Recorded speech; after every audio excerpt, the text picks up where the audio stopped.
Hello, in this video I'm going to show you how to add another language in your keyboard for OPPO A15s.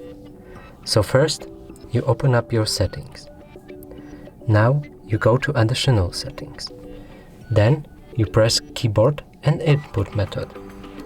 Now press Gboard. Now press languages. Add keyboard. And for this example, I'm going to use Polish. Now I'll press Done and go back to create new message. Now when I hold space, I can choose language that I added. That's it for the video. Thank you for watching. Please consider subscribing, liking or commenting this video. Thank you.